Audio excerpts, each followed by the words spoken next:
Hello, everybody. Welcome to another edition of Southern Dirt Motorsports. I'm Steve Winstead, your host, along with my co-host Tommy Guy and Mike Luna.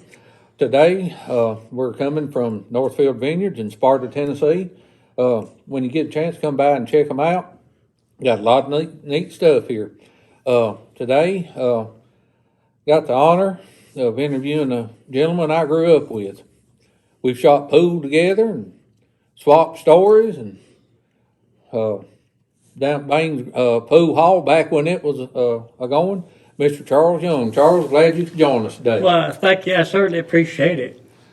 So, how you been getting along, Charles? Well, I've been doing pretty good. Sickness always brings a person down. I got a little sickness here not long ago, but I built myself back up. I'm doing good. I really am proud of. I've really done a lot of therapy, and I've really come back. Yeah, well, good. Now, have you come back enough to flag another race? Yeah, yeah, I'm sure I could, and actually, I think I'd really enjoy that, Tommy. Charles, you had a long career racing, flagging, and raced yourself. Did you race before you flagged? What Oh, yes. You started racing yourself first. Yeah, I started racing in 1970. I raced a 1957 Chevrolet, number 73, which I bought from BK Luna. And we raced it on Oak Grove Road at the Sparta Speedway. Well, now, you had one number 93 too, didn't you? Yeah, Charles? but that was, I raced at 73 for 2 years. Then one night at Sparta Speedway, Butch Eads come up, and we were racing, and I was leading the race, and he went over the bank, and he come back and come through the pits, and was spinning trying to come out. When I come out of turn 2, he caught me in the side and totaled me out. Well, now, one of the stories I've always heard, and I was there and seen it, I know BK Looney gave you a hard time that he let you win the season championship race. But no, you were hooked up, and I think, car 66 that night, wasn't he? No, it was car 93. Oh, 93, all right. Yeah, it was a 56 Chevrolet. I believe it was blue and red, wasn't it, Charles? Yeah, it was blue. Blue? Yes. With the yellow numbers, wasn't it, Charles? I think. Yes, And, the yellow numbers, yes, sir. And that's the car you won the mid-season championship in. Right, exactly. Yeah. Did you win some more features at Sparta? No, that's the only feature I ever won there at Sparta. But I had some real good finishes. I had some seconds and thirds and fourths. I was normally about a fourth car about every week. Did you go somewhere besides Sparta and race, Charles? I sure did. The night I won the championship at Sparta, the next week I went to Buffalo Valley, and BK he run second that night, and so we went to Buffalo Valley next week, and BK was there, and I was leading the race down there, and he come up and caught me in the left front tire and busted tore a tire rod up, and he put me out of the race. And thought it looked like you was about to win 2 in a row there. Yeah. Big K figured that too, and I don't think he intended me to beat him twice. Did you race at Buffalo Valley a lot, Charles? Oh yeah, we raced down there several times. We sure did. I remember the time that me and your daddy actually was together, and he rode with me down there. We raced one night, and Big K was racing down there too. Yeah, Buffalo Valley was a good track. I really liked Buffalo Valley. Did you race at McMinnville somewhat? Yes, I did race at McMinnville. Yes, I sure did, and I never won a feature at McMinnville, but I run second and third there. Is that the only racetracks that you raced at? No, actually, I actually run a little bit at Duck River, but I drove Peanut Harrod's mini stock down there, and then I also run at Atomic Speedway, and I drove his mini stock there too. What was the last year you raced, Charles? Oh, I'm trying to think. I guess it was probably somewhere in the neighborhood of 1985, 1987, somewhere in that neighborhood. And then what year did you start flagging? Right after that, I started flagging. Now, I'm thinking I've seen you race some at Tennessee Motor Speedway. Oh, well, yeah, I didn't include that. Yes, I raced a lot at Tennessee Motor Speedway. Actually, when the Speedway first opened, I flagged the first 2 years. And I told BK, I was standing up on the stand and all them cars coming by me, and you hear that noise. And naturally, if you're a racer, what do you think?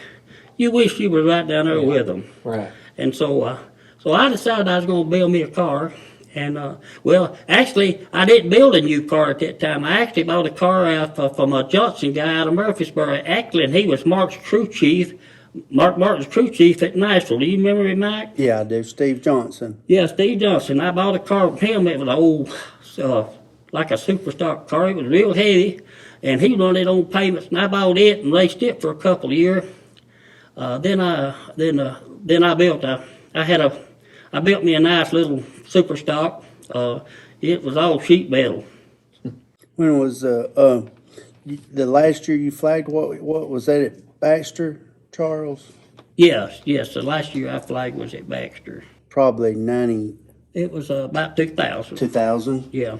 Do you remember what the first year you was? You say 85 or 6 when you started flagging? Yeah, somewhere in that neighborhood. But I flagged different tracks. I flagged McNeville for a long time too, and I flagged Sparta there, and actually I flagged a couple of times at the Valley, and there was a flagman at Atomic Speedway that when I got to know the guy over there, he called me and asked me to flag for him, and I also flagged, if you remember, Mike, I also flagged at Crossville. Yeah, you did, Charles. And I remember another there, Golden Mountain at Sparta. Yeah. You used the double flags there, so. Yes, sir. I did flag for at Golden Mountain for a little while. So there's quite a few different tracks there you flagged at. Yeah. I pretty well flagged most of the tracks around close. I always flagged, I think. Was you did your dad like the racing, Charles? Was you a first generation racer? No. He didn't like it at all. No. So you was the first one in your family that ever raced. Exactly. Yeah. Can you remember your first trip to the racetrack or what got you interested?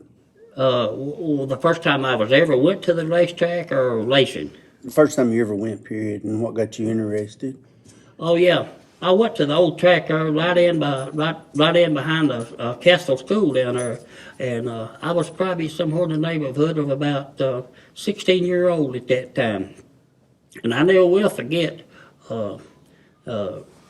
Ivy Hillis was an announcer there, and I was sitting up in the stands, and they was playing around, not trying to get the races, going. And I hollered out, "Hey, we're going to see any races tonight, or we'll have to wait till next week." And Ivy Hillis said, "I don't know. We can call the police, see what they think."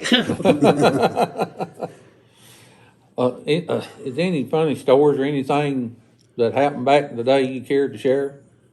Well, yeah, there's several things that happened back in the days, and flagging and driving too.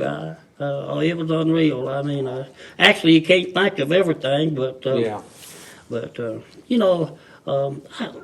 when I flagged, I never had many problems with anybody because I always try to be honest with people, and I tried to do what was right. I had no favorites. I don't care who you were. If you won the race right. You didn't want me getting it to you. Right. Yeah, darn it. I was thinking Randall said a while ago that, you'd bad point the finger at him. Well, Was he yeah. somebody that kind of Well, cheated the starts or something? if you sort of doing things wrong, bumping people or something other, yeah, I'd sort of point the finger at you. I wanted you to race fair and square.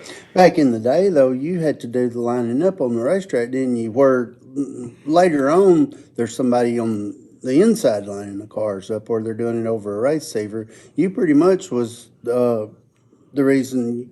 It was your responsibility to get the cars in line, wasn't it, Charles? Yes, it was. Yeah, I had to line the cars up when they came out.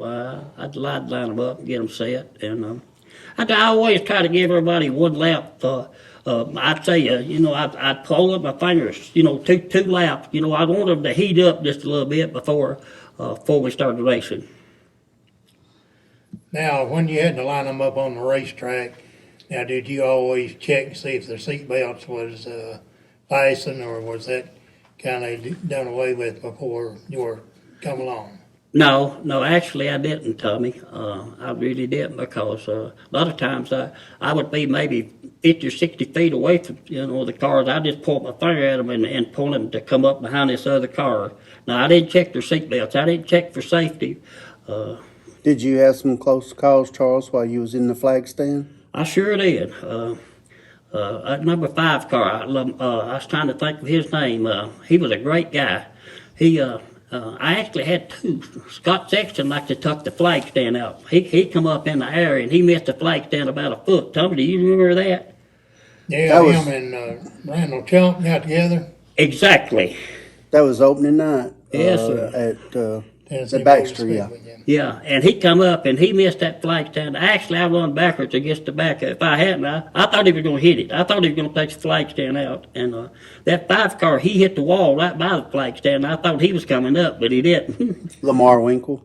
Yes, that's exactly who it was. He was a great guy. What about in Sparta, Matt Minville? Did you have any close calls there, Charles? No, I never had any close calls there. I've seen some bad stuff at McMinnville, and I've seen some bad stuff at Sparta. The night that the Brown boy got killed, I was leading the race in that 57 Chevrolet, and Irving Goodwin out of Crowell, Tennessee, he was coming around through there, and his axle come out of the car, and the whole thing come and hit that Brown boy, and he was standing up on the edge of the track before he come into pits there. Actually, he wasn't supposed to have been there, but he was, and that's when the axle hit him right in the head, and he never knew what hit him. And then it went on down there and bounced off from Lee Earl Lowlance's car and went on down through the woods. But back then, I was in the stands. I was young, but I was in the stands when that happened. A lot of people stood right there where that brown man was standing. Yeah. Yeah, that's true. That's true. They did. And Mike, back when you was racing at over in Kentucky at Clinton County Speedway, they would stand right there too. They was bad. People was bad to stand, and it's a wonder a lot of people who hadn't got hurt a lot worse than they have. Yeah. At the old Sparta Speedway on Oak Grove, when I first started racing, they didn't have no guardrails nowhere around the track. The only thing you had was when you're going down the front straightaway where the fans was, they had a dirt embankment. They didn't even have concrete there then. Mm-hmm. And there was steps. There was steps, dirt steps in the wall right there, wasn't there? Exactly. Yeah, it sure was. I Yeah, I've climbed heard up on them many a time. I've heard a lot of them talk about that dirt bank that sucked them in. I've seen a mini car run up there. Yeah. Go into that bait and turn over. Yeah, I remember one night up there, I was flagging at Jackie Grissom. He was his lawyer out of McMinnville. Do y'all remember the lawyer out of McMinnville? Bernard Smith. Well, Jackie let him win the heat race. Because he done Jackie a favor in a divorce court, and he done Jackie a favor, and so he was racing. So Jackie let him win the heat. Then when the feature come, he beat Jackie, and Jackie was trying to beat him, but he just had too much momentum after winning that heat. He was all revved up and ready to go. And just as he passed the flag stand, he caught that dirt bank and he turned over. Yeah, I remember that. Yeah. There's several things happened. Even Fat Cat, I remember back in time, he hit the wall there and he turned over, and I jumped down and I run to him, and he didn't even know where he was at there for a few minutes. And the battery was sitting right in the back behind the seat, and he got battery acid all over him. And his wife run down and said, "Is he all right?" And I said, "No, he ain't all right." And she climbed the fence. He bit his mouth or his tongue, one of the two. Yeah, he had blood coming from his mouth. Yeah. Yeah. Him and Doug Sofa got together. Yeah. Yeah, him and Dirty Bird, they like banging each other quite a bit, especially if Dirty Bird and him was on the pole. Them was good times back in. Yeah, there was old times back then. That's when racing was tough. racing today is a little different than back then. So, I mean, Mike can tell you, and owning cars and stuff back in the days, you didn't have jack screws and stuff to set the car No. with. You didn't have all that, but there's so much technology now. Man, it's unreal. Yeah. Well, now, what's your favorite racetrack then to race on? Well, my favorite racetrack was probably Tennessee Motor Speedway. I'd say that was probably the best one in the country, I would say.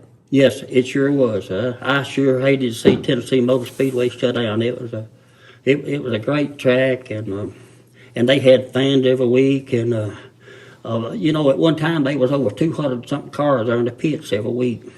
Yeah, probably the first 4 or 5 years it run, it was unreal. Yes, that's for sure. That's one track I never got to go to. I wish I'd have went. Oh yes, you missed out on a good time. Yeah, that's what Max told me and Tommy. Charles, did you say you had flagged at Crossville too? Yes, I flagged at Crossville. Yeah, I sure did. I remember you used to work the back gate up there, didn't you? Yeah. Wade come up there one night and was leading the feature way out front. And Charles said, "Did you not see me? He was trying to slow me down. He had his arms out, and I don't know how I missed Charles, but he said, I tried to slow you down." Yeah, I just want you to know you had a big lead. You know, sometimes, but you know that's a bad thing too, Mike. When you get the momentum and you know you run into a corner at the same speed every time, then if you try slowing down, a lot of times you'll mess up. You getting that rhythm. Yeah, exactly. But that's one of them stories that I always remember. You know, it meant something to me, Charles. Yeah, well, it meant a lot to me too, Mike, and you know, I always enjoyed, like I said a while ago, I always said, and there's other people that when I flagged that I would love to see them win a race, but they never did. But I couldn't give it to them; they had to earn it. You know, everybody that I flagged, when I flagged, like I said before, if you want a race, you want it fair and square. And that's what it's all about. Winning it fair and square. Exactly. Yes, sir. And that's why you really never had no trouble with nobody. I can't remember you ever had any trouble with anybody over the flagging deal at all.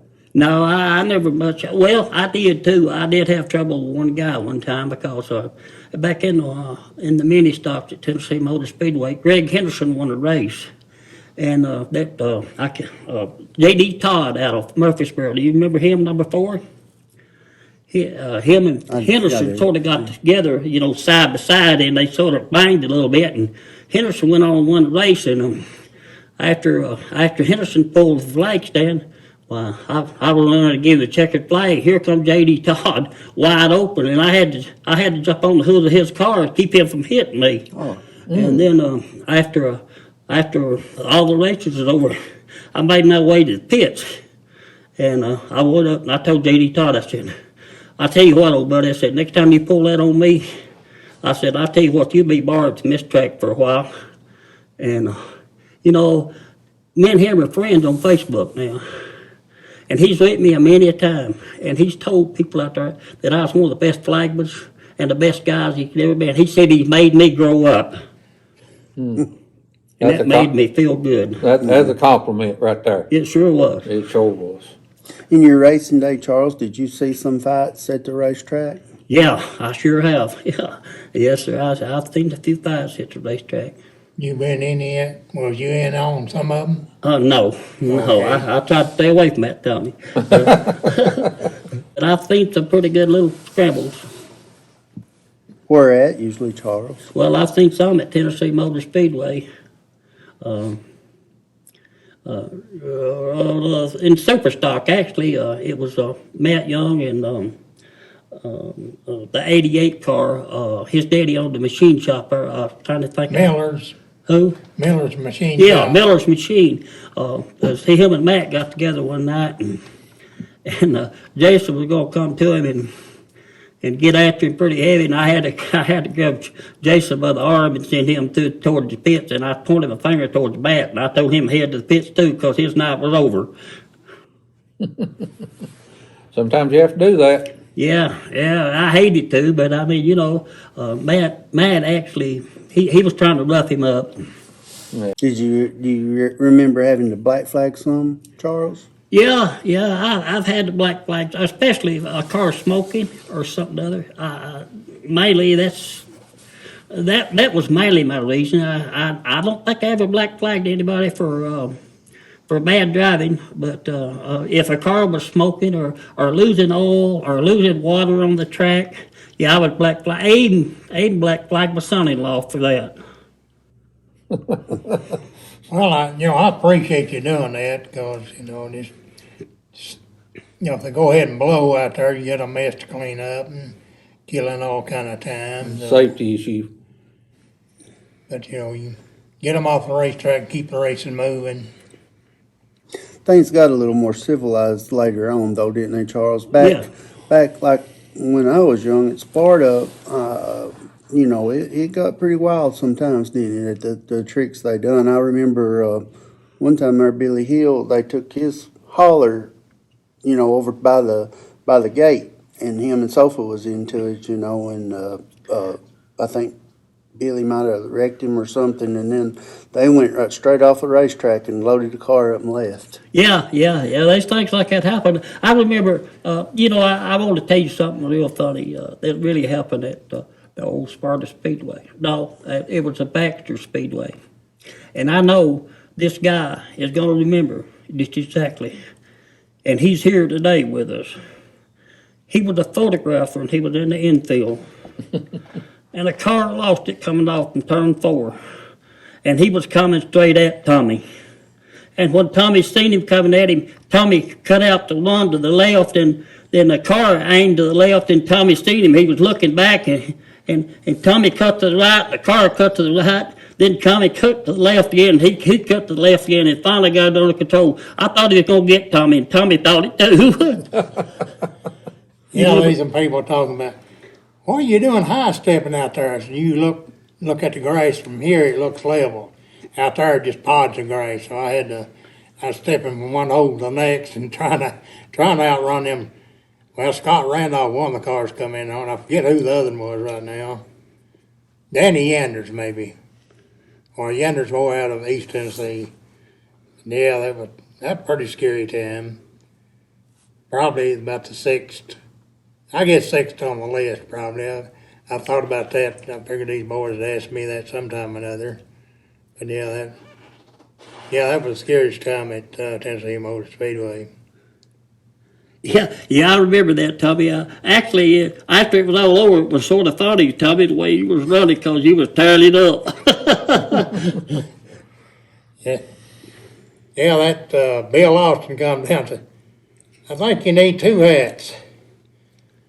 Because he told me what I was going to do with it. No, I wasn't doing that other with the S word. I was just getting it. You sure was, buddy. And I'm proud you did, because if you hadn't, I'm afraid you'd have been hit. You got any funny stories on Charles, Mike? Not that we can talk about. There's some things you just keep them to yourself. Me and Charles always been a good friend to me. Always. Charles, good man. Always been a good friend to me, and I'm sure glad to get to talk to him today. Yeah, it's good. It's good, Mike. Especially being you, because you've been through something that a lot of people have never been through. But I mean, when you get at age and when sickness hits you, it sure brings you down, buddy. And but thank God, I'd have to say that through a lot of therapy, I've pulled back a long way. At one time, I couldn't hardly get out of bed by myself, but I kept working. I never gave up. That's a real blessing right there, And when Mike started talking about you and telling me about your sickness, man, we need to get him as quick as we can.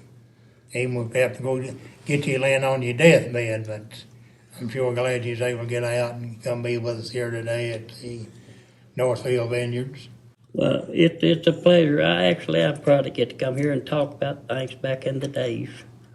Dale Earnhardt had a program on NASCAR, and it was called back in the days, where all the old drivers, like, all the old drivers, Junior Johnson and all them, you know, they was all together. They tell stories. Tommy, did you see that?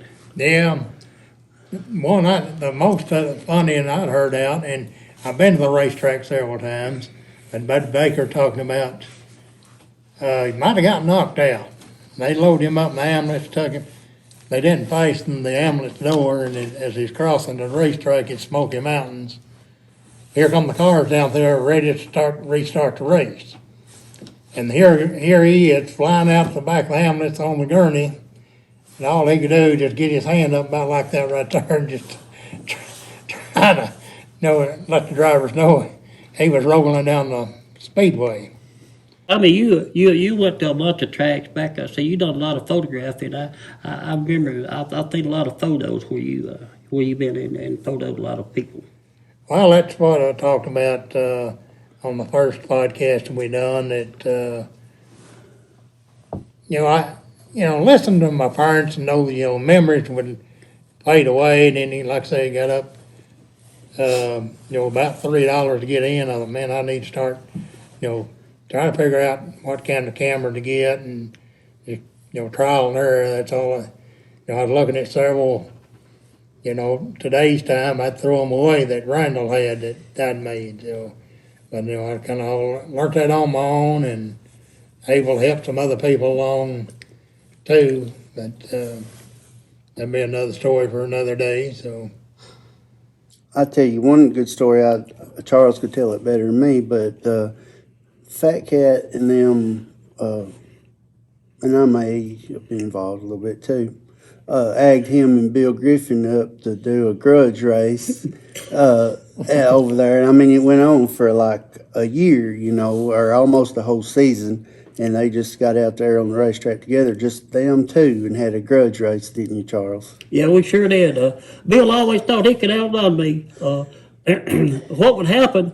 A lot of the cars are a little faster than I was. So the thing about it is, what I did when I went out and qualified, I'd let off about halfway before I got to the turn, where my speed wouldn't be that good. And see, when the heat races started, they put the fast cars behind, and I got to start up front. And Bill thought by seeing me what I was doing, he thought he could outrun me. So there was about $50 put up, and I won it. I lapped Bill that night. Yeah. BK, he was in on that too. He sort of gave up some of that money, Then he came to me and he said, "Hey, I'll give you some money back if you let me in on your side." And I said, "Okay." So when the race was over, I had to split the money with BK. Back then, there was always something going on, wasn't there? Besides the racing, there was plenty more going on usually. It sure was, buddy. I mean, there was a lot of fun, even on the outside of the racetrack. I could call back several things that happened back in the days. And like you said, we can't talk about them.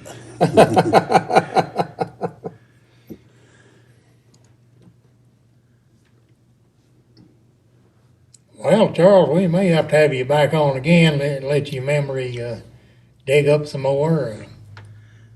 Well, I'll sure try to be here. I've enjoyed the day, and I just try to, lots of times when you probably get away, you probably think a whole lot more things you could have said that you didn't say.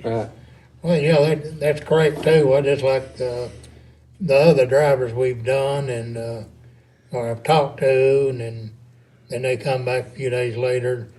I wish I'd said this, and so it's just not a one-time deal. There'll be different parts. Well, Charles, we're glad that you come today, and I'm sure you're like us. You want to preserve what true racing is, what it was, Yes. where it began. Yeah, it sure was. And it all went back at the time, like I said before. The technology is so much different now than it was back in the days. Oh yeah. But I've enjoyed being here today, guys. I sure have, and talking to all of you.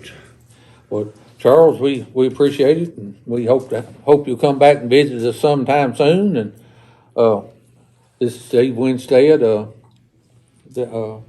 for Tommy Guy and Mike Luna here. Appreciate everybody tuning in, and appreciate Northfield Vineyard for being so gracious to host us. And anybody got any comments or questions or suggestions, please email us at southerndirtmotorsports@gmail.com. And we'll see you soon.